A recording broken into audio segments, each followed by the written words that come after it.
Hi everyone. The Walt Disney Company reported earnings fiscal 2023 second quarter results that disappointed investors. The stock was down several percent following the announcement. So in this video, I'm going to review Disney's earnings results, and I'm also going to update my buy recommendation on Disney stock. Heading into these earnings, I had Disney stock rated as a buy. In fact, it was one of my top 17 stocks to buy right now.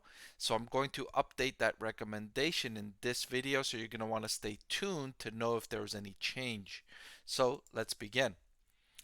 So for Disney, revenue increased by 13% in the quarter compared to the same quarter last year. Adjusted earnings per share increased to 69 cents in Q1, up from 26 cents year over year. So very nice growth in the top and bottom lines for Disney. So why did the stock fall if revenue and profits are growing? It was because Disney lost subscribers in the streaming segment. Disney Plus lost 4 million subscribers, fell to 157.8 million, but ESPN Plus added 400,000 subs to reach 25.3 million, and Hulu added 200,000 subs to 48.2 million. So the rest of its streaming services added subs. In fact, if you look deeper, Disney Plus lost 4.6 million Hotstar subscribers. These are subscribers from India, Southeast Asia that generate a very low average revenue per user, uh, less than 1/10 of the average revenue per user of a domestic subscriber, at 59 cents in the most recent quarter. But the average revenue per user in the domestic Disney Plus segment grew by 20% to $7.14. So if you look under the hood, the health of the streaming segment improved, right? I like to focus on the fundamental earning power of a company, and looking deeper into what happened to Disney's streaming segment in the most recent quarter, it demonstrated an increase in the fundamental earnings power of the company.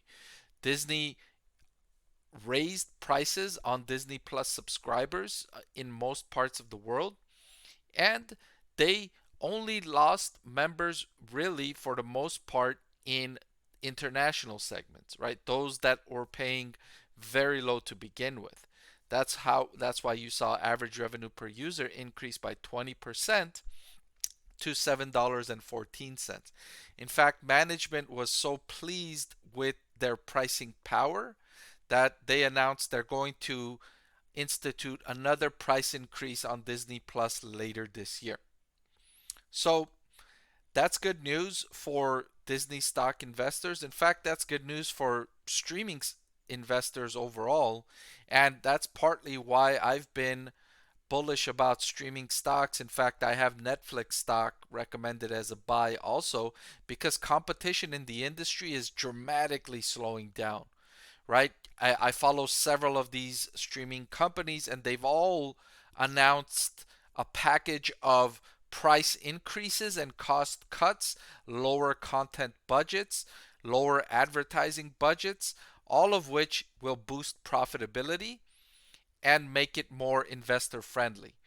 Now, they might lose a few subscribers, but I'm okay with that. I'm looking at profitability. I'm not just looking at increasing subscriber counts at, the expense of investor profits. I want meaningful subscribers that are willing to pay a price enough to cover the costs and generate a profit. Moving on, free cash flow jumped to $2 billion, up from 686 million in the same quarter last year, driven by a huge boost in the theme park segment, which saw revenue increase by 17% to 7.8 billion, and operating income increased by 23% to 2.2 billion. Disney's theme park segment is absolutely booming. It's generating more revenue and more profit than at any time before the pandemic, and the company's international segment it's just had its first profitable quarter since the pandemic caused these shutdowns, right? If you think about it, Disney has theme parks in China, and that economy only really reopened in earnest in January. So that's just rebounding now. And Disney has that part of its theme park business to continue to boost profitability. The area where Disney really struggled is in the linear network segment, the cable channels.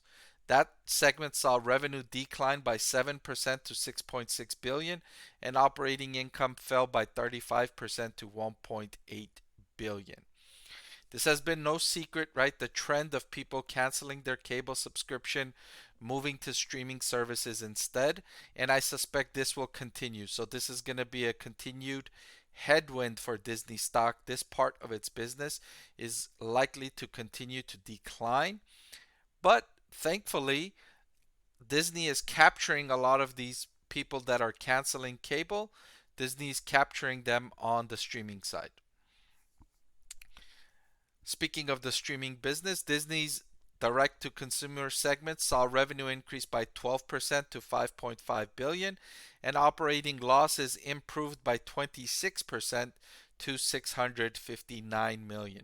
So the losses narrowed while revenue increased, and this trend is likely to continue as Disney's new CEO Bob Iger has told investors and made several rounds of layoffs and said we're going to reduce content budgets, we're going to reduce sales and marketing expense and advertising, we're going to make the segment profitable, we're not going to just chase after subscribers at the expense of massive losses on the bottom line for the streaming segment. So to answer the question posed in the headline is, do I still recommend Disney stock as a buy? The answer is yes. Is Disney stock still one of my top 17 stocks to buy? The answer is yes. So the company remains in my top list of stocks to buy. The difficulty in this quarter was the linear segment decline and the loss in subscribers. I think the market reaction to that news is reasonable, right? The stock deserved to come down a little bit because the losses in the linear segment especially was meaningful. And so the loss was warranted, although the stock is still a buy. Long run, I like where the company is headed. It's growing its streaming segment. The theme park segment is booming. And over the long term, people are consuming more Disney content. They're just changing the way they're consuming it from the cable service to the streaming service, right? And that transition is going to be choppy, it's going to be messy, but in the long term, it's going to mean that people consume more Disney content because it's more convenient to consume that content. All right, so that's all I've got for this video. Thank you so much for watching. I want to thank the Motley Fool for sponsoring this video. Visit fool.com/Parkev for the 10 best stocks to buy now.